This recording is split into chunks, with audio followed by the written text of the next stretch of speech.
Hi, boys and girls. This is Miss Myers. I'm a middle school art teacher, so when you are in 6th, 7th, or 8th grade, you will have me as your art teacher.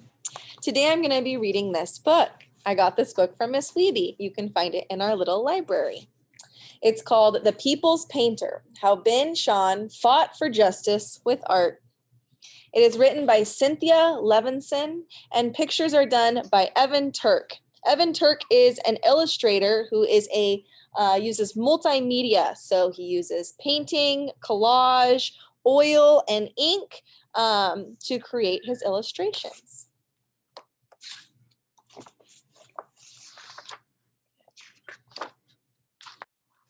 The People's Painter.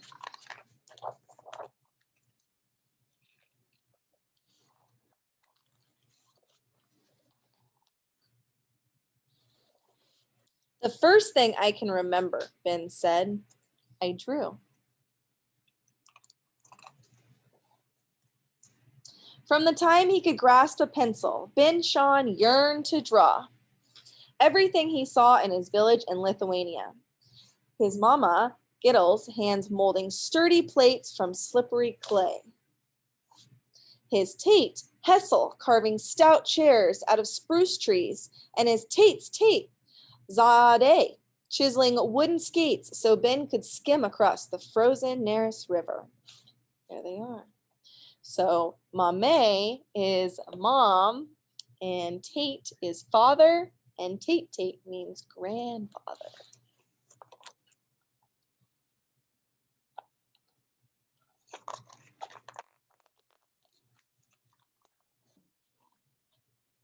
But paper was a luxury in the shtetl, and there was none to spare. So with his finger, Ben traced the Hebrew letters that curled and curved through his book and Bible stories. Then he couldn't stop himself. He sketched in the margins. I may pronounce words wrong here and there. Just trying my best. Some Bible stories, though, enraged Ben, especially when good people got hurt. That's not right.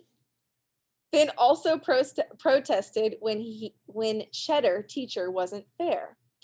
After a classmate pulled a prank, the teacher kept everyone indoors, demanding the culprit's name.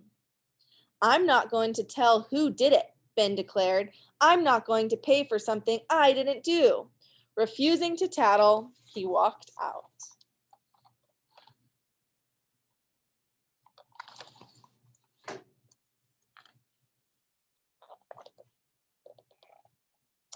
Justice had mattered to Ben ever since he was little. He was only 4 when Caesar Nicholas II soldiers hurled rocks through the windows and dragged his father away.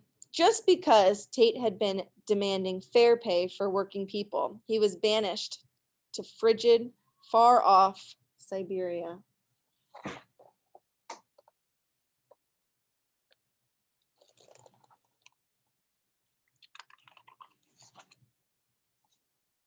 Ben didn't know yet how to draw his outrage, but feeling his father's boldness inside himself, he marched up to the sentry at the end of the street and shouted, "Down with Caesar!" The soldier chased after him, but Ben escaped. What a brave little boy.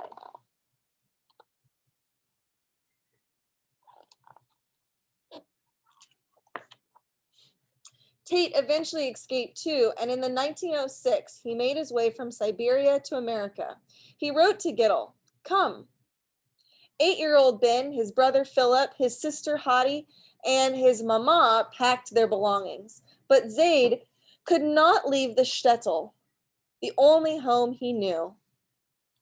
As the stagecoach pulled away, Ben had to let go of his grandfather's hand. He wailed. He cried. He was sad.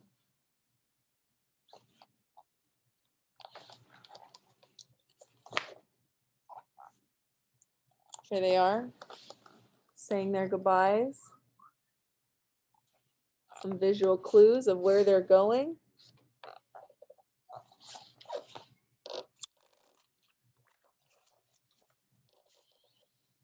A cramped, 2-room tenement apartment for the whole family. A chair that rocked and nearly dumped him over backwards. Not at all like Tate's. Tomatoes. Ugh! America bewildering the new immigrant. Trains overhead and underground. Anybody else hate tomatoes? And in school, Ben stared at what seemed like thousands of letters in all different shapes and styles and sizes, all different from Hebrew. Even worse, bullies tormented him about his clothes and accent, and they called him names just because he was Jewish. Sometimes, though, they'd pause if he chalked their portraits on the sidewalk. No one drew people better than Ben. He didn't know any English. And he's in a foreign country, doesn't know the language, hard to make friends, all that stuff.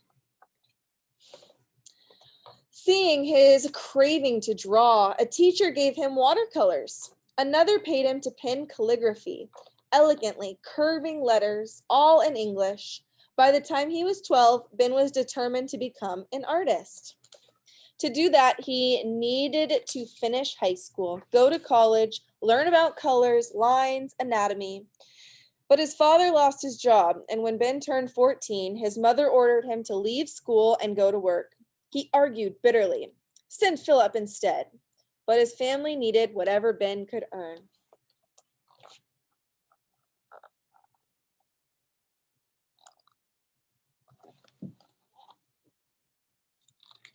Sometimes life's not always fair. However, he apprenticed to a lithographer who hand-lettered signs for billboards and chisels them into stone storefronts. By day, Ben carefully copied those thousands of English letters. He spent months on a tracing and carving every curl and curve. Then he moved on to B. Gradually, he fell in love with these letters too. After 5 years, he mastered the craft, and his signs began to appear around the city.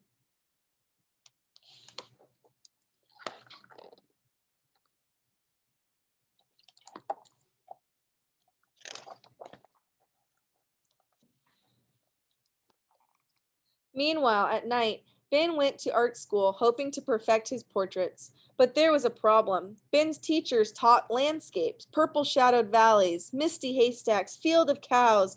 Ben argued that shadows are not purple, and he detested cows. I like stories and people, he explained. Stories about people fighting injustice, about workers like Tate, loved ones like Zaidi, and immigrants like himself. His teachers, though, insisted that paintings weren't supposed to tell stories, that pictures should be beautiful, not real life.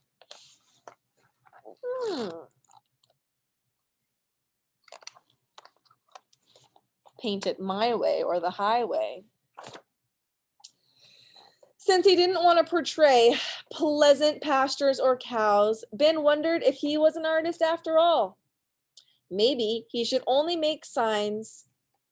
Nearly 30 years old now, confused and discouraged, he quit school. He stopped painting, and he sailed to Europe, then on to Africa. In museums, he gazed at centuries of pictures. This may be art, but is it my own art? He pondered.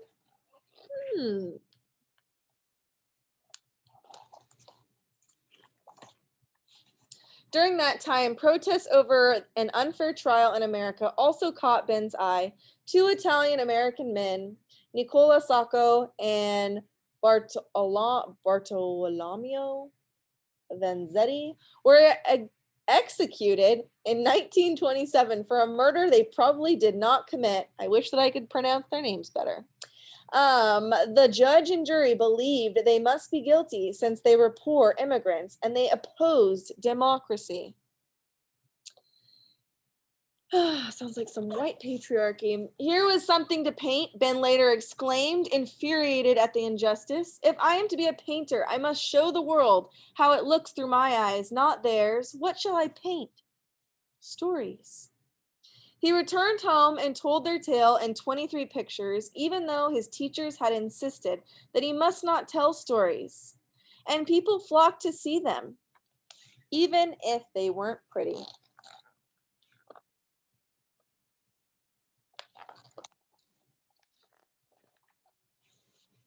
Ben didn't stop there. He painted other stories about outsiders, working people, prisoners, and Jews who had been mistreated, just like Tate. His portraits were so powerful that in 1935, the United States government hired him. It was the Great Depression and jobs were scarce. So was food. President Franklin D. Roosevelt wanted Americans to see that poor people needed a helping hand from Washington.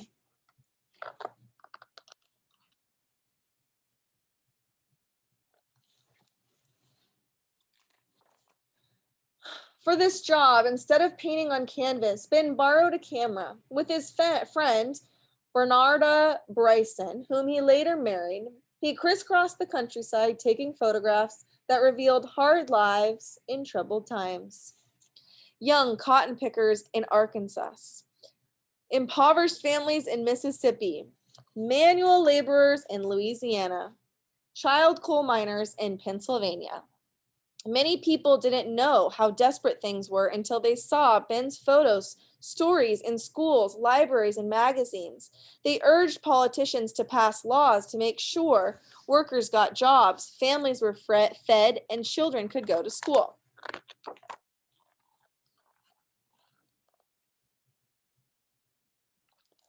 Side note, this is some of my favorite photography was taken during this time period.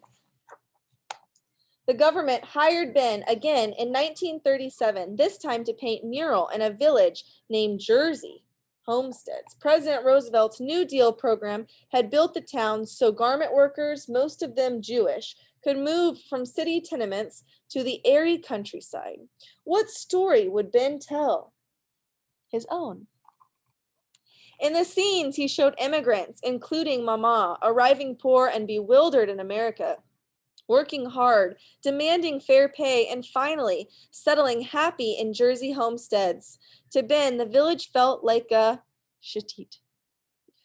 He and Bernarda liked it so much they moved there. Their children walked by the mural at school every day.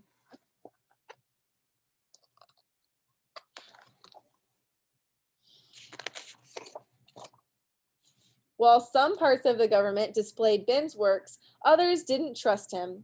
In the 1940s and the 1950s, congressmen accused him of being disloyal because he didn't paint Purple Mountain majesties or America the Beautiful. Instead, he shed light on Americans who lived in the shadows. One wintry day, two men appeared at Ben's door and flashed their IDs. Federal Bureau of Investigation. They questioned him relentlessly. Why do you support workers, immigrants, civil rights? Isn't America fine just the way that it is? Which of your friends are enemies of America? Ben politely served them tea and cake, but he refused to tattle. So the FBI threatened to deport him to Lithuania, just as the Czar had exiled Tate to Siberia. But Ben was not disloyal.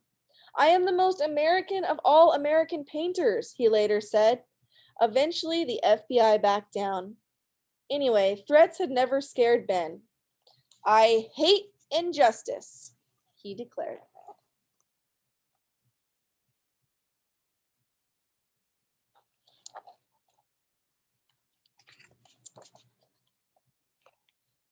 For the next 16 years, Ben continued to portray stories of people clamoring for their rights, civil rights activists, workers demanding fair pay, political protesters, advocates for peace.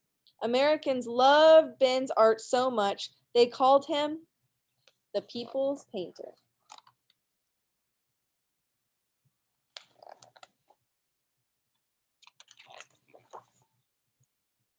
Ben drew until the end of his life, handing down his stories of justice from generation to generation. When he was Azad himself, Ben encouraged young artists to sketch anywhere, especially in the margins.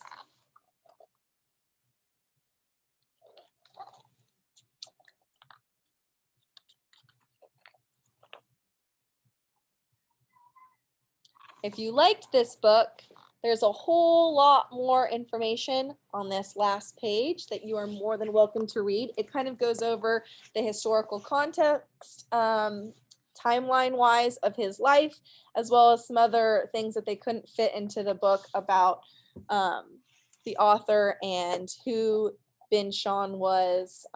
It also gives a note from the illustrator that kind of talks about his artistic process as he created the visuals for this book.